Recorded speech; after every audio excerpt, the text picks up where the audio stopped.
Well, some Highland Park churchgoers tonight are saying enough is enough. They have spent the last 3 months trying to ignore and then work around a dangerous mess looming next door. The remains of a burned out house have spilled across the church parking lot and they want it gone. So they turned to Local 4 for some help.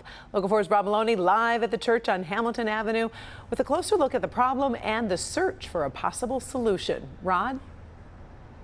Well, Karen, this is God's house of prayer, and the damage around it is staggering. Take a look over here. There's a building. It's boarded up. It's abandoned and burned out. The church keeps the boards up there to keep it safe.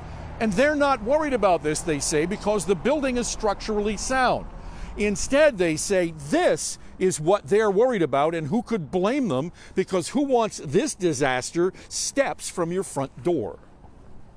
And all this stuff here done fell down. Now we got all that there to fall. Larry Morrison is a trustee of Highland Park's God's House of Prayer Baptist Church. And the bricks are coming loose from the wall right there. All that's going to collapse in a minute. From Drone 4, you can see this dangerous disaster area leaning right into the church's parking lot and is literally 2 steps away from the church building. Last night we had our trunk or treat.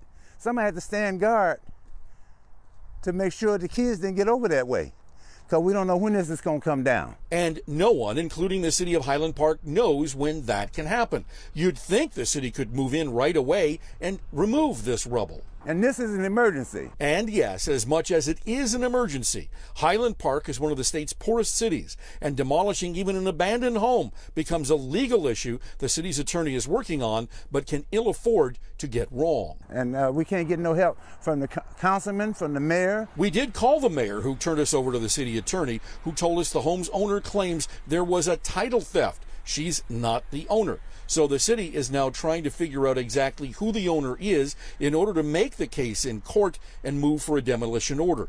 So far, their code enforcement is working that, along with many other abandoned home problems. Any kind of help that you can give, we will really appreciate you and keep you in our prayers, that's for sure. Well, we want to earn those prayers, so let's tell you about what we've done this afternoon. We went in and did a complete record search on the property, and so far haven't been able to find the woman who the city says lives in Detroit, and try to figure out what the situation is with her. I've also reached out to the Register of Deeds, and we're going to start digging into this, and we'll certainly have the update for you in the days to come.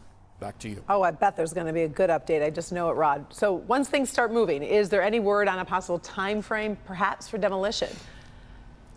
Well, you know, they hedged on that at the city, but I did press them, and they said, look, it's possible that they could have this cleaned up by the end of the year. We intend to go to work on it to see that it happens a whole lot sooner. Oh, yes, most definitely.